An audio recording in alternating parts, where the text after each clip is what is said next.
Bonjour et bienvenue sur Oasi. À 10 jours du premier tour des élections législatives, nous recevons Fabrice Matteucci. Bonjour. Bonjour. Vous êtes premier secrétaire du Parti socialiste rhodanien, c'est ça? Et vous êtes candidat dans la 5e circonscription du Rhône, donc pour le nouveau Front populaire. Donc, je vous laisse dans un premier temps détailler un peu votre parcours, si vous le voulez bien. Donc, écoutez, moi, actuellement, je suis directeur d'un centre social, donc de l'Ain. Avant d'être directeur du centre social, qui est un métier et une profession que j'ai choisi de faire, j'ai d'abord travaillé dans une MJC, et avant, parce que je vais retrouver tout ça en arrière, j'ai travaillé dans une association qui s'occupait en fait des politiques publiques autour de l'éducation et de la parentalité. Et puis avant, j'étais aussi dans l'éducation, puisque je m'occupais des politiques éducatives dans une ville de la métropole de Lyon. Et j'ai commencé ma carrière comme professeur d'histoire-géographie.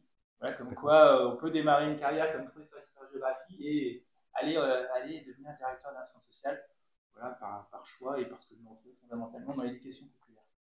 D'accord, merci. Vous vous présentez dans une circonscription qui est historiquement à droite. Vous pourriez être le premier député de vos circonscriptions depuis 1958 placé à gauche. Depuis 2017, c'est Blandine Brocard, donc députée LREM, La République En Marche, pour la majorité présidentielle, qui représente vos circonscriptions à l'Assemblée nationale. Mais on voit en ce moment qu'il y a une dynamique pour le nouveau Front populaire que vous représentez. Est-ce que vous pensez que d'ici au 7 juillet, vous pouvez changer la donne? Écoutez, oui, déjà, vous l'avez dit, ce serait la première fois, mais déjà en 2022, c'était la première fois qu'on arrivait au deuxième tour, parce que j'étais déjà candidat en 2022. Donc, on voit que sur cette circonscription qui va de Caluire, qui passe par Neuville et qui va jusqu'à Quincieux, dans laquelle il y a également une Limonest, il y a une dynamique qui existe. On voit qu'en fait, les habitants de cette circonscription, ils se retrouvent en fait dans les valeurs de gauche et de l'écologie, puisque le choix aussi, de ma part, a été en 2024, là, pour cette élection comme en 2022, d'avoir une suppléante qui est Europe Écologie Les Verts. D'accord. Changer la vie des Français, c'est un refrain qui est entonné par beaucoup de personnalités de gauche depuis donc ce rassemblement des partis de gauche. On a entendu Marine Tondelier pour les écologistes, François Ruffin également pour la France Insoumise. Est-ce que vous pensez concrètement que vous pouvez changer la vie des Français? Si oui, quelles actions vous pouvez porter? Alors, oui, on peut changer la vie des Français, mais avant déjà de se dire changer la vie des Français, il y a aussi préserver la vie des Français. Et en l'occurrence, là, sur cette élection, avec une extrême droite relativement forte, il est clair que la position en fait, du nouveau Front populaire et celle que je porte, c'est vraiment de faire en sorte que l'extrême droite ait un résultat le plus faible possible, qu'il n'ait pas la majorité absolue en fait, à l'Assemblée nationale. Donc oui, changer la vie des Français, c'est aussi préserver un certain nombre de valeurs auxquelles on croit à gauche, mais aussi dans le champ écologiste. Et ça, c'est important. Sur les choses, peut-être, je suis un petit peu long, mais je trouve que c'est important, sur les choses qui peuvent être intéressantes aussi pour les habitants de la circonscription, il y a une possibilité de changer les choses. Il y a une manière aussi de placer notre circonscription de façon différente de ce qu'a pu faire la députée sortante, et notamment en fait sur les questions plus sociales, sur des questions aussi de relations entre le monde industriel, l'agriculture et aussi en fait le tissu local. Donc je pense que oui, au niveau de cette circonscription, on peut lui donner une dynamique différente de celle qui a été prise jusqu'à là. D'accord. Et d'un point de vue plus personnel, est-ce qu'il y a il y a des actions, des projets que vous avez si vous êtes élu à l'Assemblée nationale, par exemple, des amendements ou des projets que vous pourriez porter?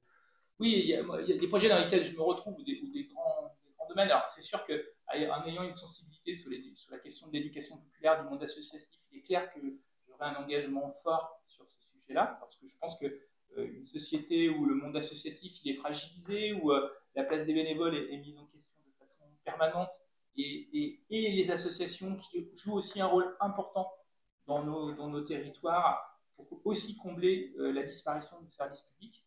Donc je serai en fait mobilisé sur ces questions-là. Et puis il y a un autre sujet qui me tient à cœur et sur lequel je souhaiterais porter ma voix en fait au niveau national, c'est la question de la prise en compte de la santé mentale. Alors c'est un thème qui revient régulièrement, mais j'avoue que la santé mentale, c'est un sujet qui nécessite qu'on l'aborde à la fois pour la question autour de la santé mentale des jeunes, mais aussi des moins jeunes. Et donc ça veut dire qu'il faut se battre pour aussi avoir des structures et des médecins qui puissent accompagner toutes les personnes qui, à un moment donné dans leur vie, sont dans des fragilités qui peuvent durer, mais il y a une nécessité à prendre en compte cette question-là, parce que c'est une obligation pour nous tous afin qu'on puisse vivre dans les meilleures conditions. Alors, vous pensez que ça a été, par exemple, un domaine qui a pu être abandonné ces 7 dernières années, la santé mentale, par exemple? Quand vous regardez, il y a eu le confinement, donc on en a beaucoup parlé, notamment sur la question des jeunes, et c'est vrai que les jeunes sont retrouvés désemparés. C'est vrai qu'on est dans un environnement où, en fait, tout marqué par des guerres, marqué par des crises, etc. Donc il y a un phénomène très anxiogène, et on voit que les moyens sur tout ce qui est la santé mentale, on a beau avoir des discours, et les moyens ont été réduits. C'est-à-dire que même l'accès, en fait, sur les hôpitaux ou les prises en charge ont été réduits, et il y a des lignes téléphoniques qui ont été mises en place pour pouvoir anticiper, mais on sait très bien que dans certaines situations, ce n'est pas que la ligne téléphonique qui est nécessité de personnes en vrai devant nous avec lesquelles on puisse échanger. Oui, un rapport plus humain. Donc. Voilà. Donc je vais vous citer un passage. Le rassemblement de la gauche va se faire aussi sur des personnes qui sont raisonnables, des personnes qui se respectent et qui sont capables de travailler les unes avec les autres. Je ne sais pas si ça vous dit quelque chose. Oui. C'est votre interview Oui. à Lyon Capital le 11 juin, donc c'était 2 jours après la dissolution, je crois. Oui. Est-ce que vous estimez que ces conditions ont été remplies? Écoutez, quand on regarde la configuration, moi je pense que dans les choses telles qu'elles sont en train d'avancer, il y a des gens qui sont raisonnables, qu'on entend. Et on voit bien que les gens qui sont un peu moins raisonnables, Oui. on les pousse un peu, en leur disant que maintenant il faut être raisonnable. Et puis je pense qu'on a tout intérêt à être sur cette logique de respect entre nos différences. Dans la gauche, il y a des différences, c'est clair. Mais dans le même temps, là, on a un objectif commun et il faut aussi qu'on se respecte dans nos différences, mais aussi dans l'objectif commun qu'on a tous ensemble, qui est de faire en sorte que les valeurs qu'on défend dépassent en fait les valeurs de l'extrême droite. D'accord. Et plus sur cette question des divisions qu'il pourrait y avoir au sein de la gauche, est-ce que, par exemple, vous vous présentez avec l'étiquette Nouveau Front Populaire, il y a d'autres candidats qui sont présentés par d'autres partis avec aussi cette étiquette Nouveau Front Populaire, mais qui ont, je pense, des idées qui sont assez loin des vôtres. Par exemple, Philippe Poutou ou Raphaël Arthaud. Est-ce que ça peut être de nature à vous déranger? Est-ce que vous pourrez siéger avec eux et pourquoi pas même être dans une majorité avec eux? Alors, déjà, en fait, la composition de Nouveau Front Populaire, c'est plus qu'un accord de principe qu'on avait pu avoir sur la NUPES. Maintenant, c'est une rencontre commune face à un enjeu, Oui. à un risque. Ça ne veut pas dire qu'on disparaît tous. Ça veut dire que, de toute façon, les groupes politiques vont continuer à exister à l'Assemblée nationale, qu'il y aura un principe de coordination, que le Parti socialiste gardera sa voix, comme les Verts garderont la leur. Et on verra, il y aura une majorité, mais il est clair que, à la différence de 2022, les choses se sont rééquilibrées. Il n'y aura pas la même majorité sur l'ensemble de la gauche qui pouvait exister en 2022, où LFI était plutôt majoritaire. Donc, on va avoir une recomposition, et c'est là où le raisonnable et le respectueux va trouver aussi toute sa place. Oui. Et sachant que le Parti socialiste, quand on voit les investitures, a moins d'investitures que la France insoumise, par exemple, avec qui vous pouvez avoir des différends. On a l'impression, certains peuvent avoir l'impression en tout cas, que cette alliance des gauches, elle se fait pour faire barrage à l'extrême droite. C'est d'ailleurs ce que les dirigeants des partis ont dit. Mais une fois, imaginons que vous ayez une majorité, est-ce que vous pourrez vraiment gouverner ensemble? Est-ce que finalement vous pourrez dépasser ces dissensions? On en parlera après sur des terrains comme l'énergie. D'ailleurs, on peut en parler maintenant. Où, par exemple, les socialistes et les communistes sont d'accord sur un programme plutôt pro-nucléaire, alors que les insoumis et les écologistes sont vraiment anti-nucléaires. Comment vous pourrez gouverner ensemble? Fabien Roussel a d'ailleurs dit il y a 2 jours, je crois, sur France Inter, qu'il devrait peut-être compter sur les voix de la droite pour passer des lois pro-nucléaires. Je crois que ça fait partie des questions qu'on va se poser au sein de l'Assemblée. Et dans la situation actuelle, et notamment sur la question du nucléaire, nous, au niveau du Parti socialiste, il y a une position qui est prise par rapport à ces questions sur une transition progressive avec le nucléaire intégré à l'intérieur, alors que d'autres sont pour une fin immédiate. Mais il y a aussi la réalité du pouvoir et de la construction qu'on va faire ensemble. Donc je pense que là, on se retrouve dans une situation, et par exemple, l'énergie est un enjeu. On voit bien que c'est un enjeu en termes de pouvoir d'achat, c'est aussi un enjeu aussi de souveraineté. Parce la question, et notamment Raphaël Glucksmann dans la campagne européenne avait rappelé tous ces enjeux de souveraineté. Est-ce qu'on veut continuer à dépendre du gaz russe ou du gaz d'autres pays ou du pétrole? Voilà, donc c'est aussi ces enjeux énergétiques, il faut qu'on les pose. Et peut-être que c'est l'occasion aussi pour la gauche de se reposer des questions sur, et y compris sur la question énergétique, sur finalement qu'est-ce qu'est l'intérêt commun, le bien commun, et comment on veut le construire ensemble. Donc oui, on a des appréciations différentes sur le nucléaire ou sur d'autres sujets, y compris sur l'industrie chimique. Tout le monde n'a pas les mêmes positions, y compris en termes d'impact sur la santé. Mais je pense que c'est l'occasion de réinventer aussi, là avec ce nouveau Front populaire, de réinventer notre corpus idéologique et notre logiciel. D'accord, donc concilier écologie, souveraineté et une certaine forme de pragmatisme. Oui. D'accord. Comment la gauche doit choisir son Premier ministre? Puisque vous êtes la seule coalition entre les trois blocs, le bloc central, le bloc de droite avec de l'extrême droite, même avec Jordan Bardella, mais à gauche, on ne sait pas pour qui on vote, qui va gouverner la France si vous avez une majorité au 7 juillet. En fait, là, tout le monde voudrait qu'on dise que c'est tel candidat gouverné parce qu'on a besoin d'avoir un leader charismatique, un leader maximum. Oui. Voilà. Le système tel qu'il est fait, il est fait dans un système présidentiel où on vote pour un individu. Mais preuve du contraire, déjà le Premier ministre, il est désigné par le président de la République. Oui. Donc, qu'est-ce qui dit qu'il ne va pas choisir quelqu'un en dehors de...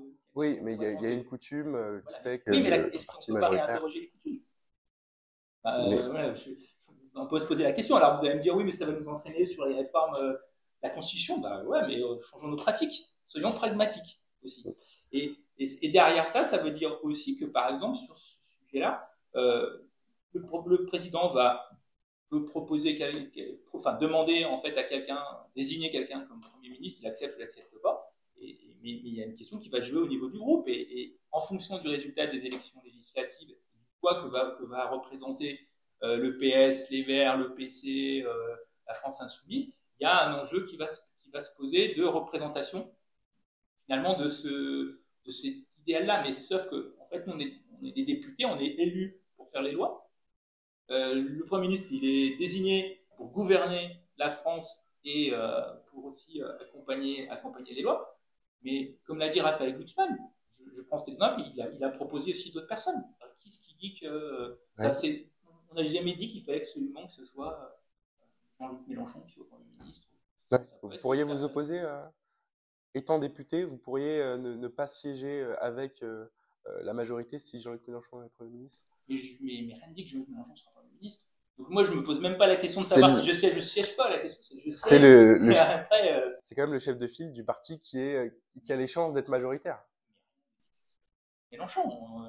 Là, vous avez d'autres noms qui apparaissent. Vous avez Ruffin qui est dans le paysage. Boris Vallaud aussi. Vous avez Boris Vallaud, vous avez Laurent Berger. Enfin, vous avez des noms comme ça qui apparaissent. Et quand vous regardez, vous dites, dans ces personnes qui sont nommées plus d'autres, quelles sont celles qui représentent finalement celles qui sont le plus en capacité de représenter une cohérence et de faire consensus. Et à titre très personnel pour vous, ça serait qui le mieux placé pour remplir cette fonction? Mais moi, je vous avoue que quelqu'un de... moi, je trouve que François Ruffin a évolué. Voilà. Et je trouve qu'il peut apporter aussi quelque chose. C'est lui qui a d'ailleurs été à l'origine de la nouvelle... D'accord. Eh bien, ok, c'est noté. Un petit scoop, ça fera la une. C'est un scoop. Vous m'avez demandé ce que je pensais. Oui, moi, oui. Je dis ce que je pense. Oui, mais un socialiste qui adoube François Ruffin, c'est. Mais je suis pas sûr. Voilà, mais bon. D'accord. Merci. Sur ce sujet, on a été assez long. Votre programme économique, notamment, a pu susciter des inquiétudes. D'ailleurs, aujourd'hui, il était confronté au syndicat des patrons, je crois. Ouais, voilà. Et donc, il y a une inquiétude, notamment sur certaines mesures, par exemple l'augmentation du SMIC à 1 600 €. 106 milliards, c'est le coût de votre programme, selon l'ancienne députée Véronique Rabault, l'ancienne députée socialiste. Valérie Rabault, excusez-moi. Eh bien, qu'est-ce que vous en pensez? 106 milliards, est-ce que c'est trop? Est-ce qu'on peut ne pas faire de déficit avec 106 milliards Mais de budget annuel. la question là, vous opposez deux choses. Un, c'est la question du déficit qu'on augmente, enfin du coût, Oui. et finalement la question du SMIC. Mais la question du Oui, SMIC, oui. c'est que quand vous voyez que l'écart il est de 140 € entre le seuil de pauvreté et le SMIC, ouais. Vous pouvez poser des questions. Voilà, vous avez des concitoyens, des gens autour de vous qui sont au SMIC et ils sont à 140 € au-dessus du seuil de pauvreté. Donc ça pose quand même un certain nombre de questions en termes de justice sociale. Il y a la question du financement, mais il y a aussi tout ce qui a été fait par le gouvernement macroniste, où on a fait quand même, on a réduit les recettes de 60 milliards quand même, avec liées aux impôts, etc. l'ISF, tout ça.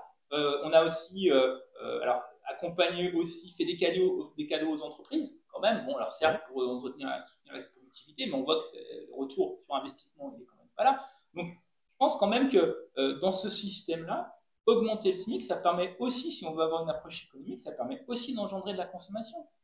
Si vous passez votre temps à regarder le prix de tout, bah, vous n'avez pas envie de consommer, quoi. Si vous dites, bah là, je peux m'offrir ça, bah, ça entretient aussi tout le système. C'est vrai qu'il y avait deux questions en une. Il y a d'abord la question des dépenses publiques qui sont jugées trop coûteuses par certains, mais il y a aussi la question, on sait que 80% des entreprises en France, c'est des petites et moyennes entreprises pour lesquelles ça serait vraiment dur d'augmenter le SMIC à 1 600 € à l'heure d'un coup. Et là, il y a une proposition par exemple. Il y a quand même dans le programme l'idée d'avoir un fonds de solidarité entre les grandes entreprises qui génèrent en fait des bénéfices importants et qui a une redistribution au niveau des PME. Je veux dire, dans le même temps, ce qu'on demanderait là aux entreprises, c'est exactement ce qui se passe dans le foot professionnel.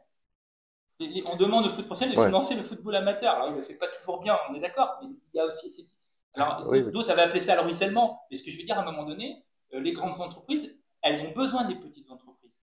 Donc, il y a aussi cet effort de solidarité. Ça ne paraît pas invraisemblable de dire qu'il peut aussi y avoir un accompagnement de la part des entreprises autour de ça. Et puis, ce soutien au TPE, il passe aussi par la question de la taxation des super profits. Qui peut certes accompagner l'effort de paix, mais qui peut aussi accompagner. D'accord, donc sur ce sujet, c'est très clair. Peut-être une dernière question sur l'abrogation de la loi immigration qui est dans votre programme. L'immigration, c'était désigné par les Français comme la deuxième préoccupation des Français après la sécurité. Est-ce que, pour les Européennes, est-ce que vous pensez que les Français vous suivront sur cette abrogation de la loi immigration? Bah, écoutez, je vais vous répondre déjà personnellement. Moi, je suis immigré. Donc, je ne serai pas là en train de vous parler. Si je prends les mesures qui sont proposées de limitation en fait, d'accès à tous et de contraintes mises en fait, aux différentes personnes, ben, on serait nombreux à ne pas être là. Donc, vous parlez là de la loi immigration qui a été votée en décembre. Voilà, la loi immigration et notamment la question qui peut se jouer aussi sur les contraintes et les contingences qui vont avoir lieu sur le parcours d'intégration, il y a l'immigration, le parcours d'intégration des personnes et les contraintes et notamment les questions autour. Alors, même si c'est le Rassemblement national qui le fait aussi, mais la question autour de l'aide médicale. Qu'est-ce que ça va faire Mais après, ça n'a toujours pas été voté. Mais c'était une volonté, voilà, c'est vrai, de la loi. Oui. Mais donc, oui, vous prenez plus un accueil et une intégration plutôt que de la fermeté excessive et je sais pas, moi, je permets cette digression, j'ai fait des études d'histoire. Dans l'histoire, on montre bien que la prospérité des pays, elle s'est faite avec les mouvements migratoires. Et elle ne s'est pas faite avec des frontières fermées.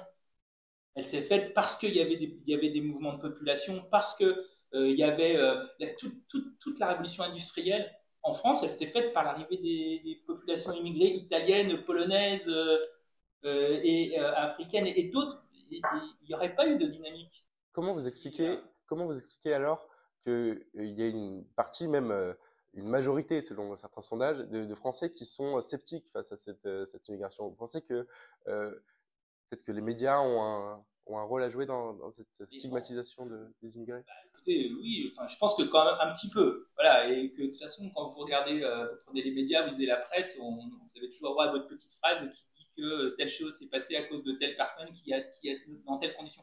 Je ne dis pas que ça existe, mais je pense qu'on ne peut pas le généraliser quand on prend sur l'ensemble des personnes qui vivent en France, qui sont sous mouvement migratoire. tout le monde n'est pas un danger potentiel. Et on vit quand même aussi dans une espèce de tradition de la peur de l'autre et de la peur de l'ailleurs. Et je trouve que c'est regrettable. D'accord, bah, c'est très clair aussi. Une dernière chose, je vais vous demander de regarder les caméras. Excusez-moi, ouais, je regarde des choses. Non, mais je vais vous demander de regarder les caméras juste pour cette dernière question, où on va faire comme si la caméra c'était un abstentionniste et vous avez 1 minute pour le convaincre d'aller voter et d'aller voter pour vous.